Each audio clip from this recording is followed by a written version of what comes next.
Akas neizmantojamas, mājās dubļi, izsisti logi un pilni pagalmi ledus krājumiem. Šāda aina piekdienas rītā paveras plūdu skartajā dzīvojamā māja rajonā pie Nurupītes dambja.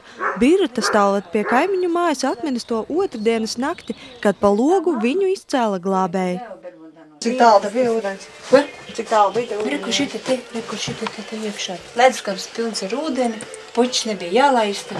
Tās visas peldēja. Peldēja. Malka tur šķunītē. Te tālu visi reiz peldējuši.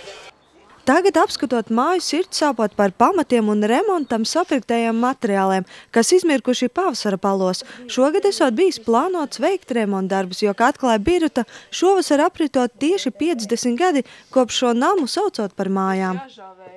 Mēs nebijām domājuši, mēs bijām tik, cik varējām iedomāties vispār, loģiski. Arī dēls internetā arī iet visu cauri un tur, bet tas bija tāds 5 minūšu blīkšķis, ka 3 kājas un nezinu, uz kurienes skriet cauri. Un es izskrēju šitā, man izcēlu pa logu, es atvainojos, tagad, tas tā, bet vispār, atklāt sakot, glābēji cepurnos pušiem. Naktī uz piekdienu līdz ar ledus iziešanu no Ogres upes beigusies viena no lielākajām dabas nelaimēm Ogres pilsētas vēsturē, kas aiznesusi arī kādas sirmgalves dzīvību. Kaimiņi stāsta, 90 gadus vecā kundze namā dzīvojusi visu mūžu, tāpēc spītīgi palikusi pie sava, ka namu nepametīšot. Grūti pateikt, viņa tāda, neteikšu, ka ietiepīga, bet, ar saviem uzskatiem. Es esmu šeit, kungs un ķeizars. Viņa tur visu mūžu bija nodzīvojis tajā mājā? Jā. Viņa tāda, labs cilvēks, starp citu.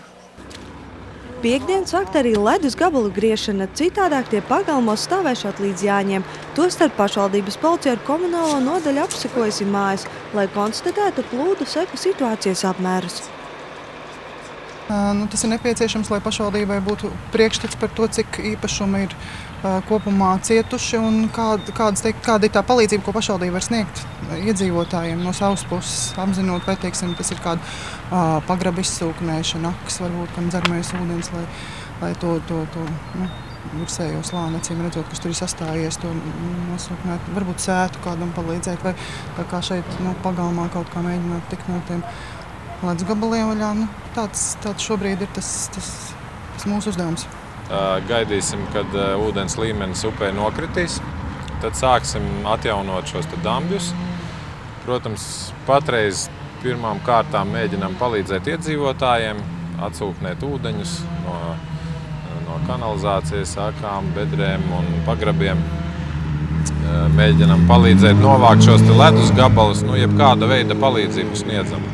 Apgādājam ar dzeramo ūdeni un tā tālāk. Kā informē apdrošināšanas sabiedrība Balta, Ogres plūdi klientiem jau radījuši zaudējumus vairāk kā 50 000 latu apmērā. Arī pašvaldībā tikšot veikti zaudējuma aprēķini. Vēl īstenībā nav aprēķināti ne tie zaudējumi, ne arī aprēķināts, cik būs vajadzīgi līdzekļi, lai likvidētu šos plūdu sekas. Patreiz cilvēki pie tā visa strādā. Es domāju, ka par nākošo nedēļu mums būs apmēram jau daudz maz skaidrs, cik būs vajadzīga kaut kāda palīdzība no valdības. Pašvaldība informē, plūdos cietušo māju iedzīvotājiem dzeramais ūdens ir pieejams no cisternas, kas novietota Plūsmas ielā 4, un nepieciešamības gadījumā varot zvanīt pa tālruni 20 24 39 41. Tostarp 27. aprīlī notiks lielā talka. Sakarā ar plūdiem pašvaldības vadība aicina iedzīvotājus talkas dienā strādāt plūdu skartajās teritorijās. Arī pašvaldības darbinieki plāno talkot tieši šajās vietās. Laura Liepiņa, Artis Supa, Ogres televīzija.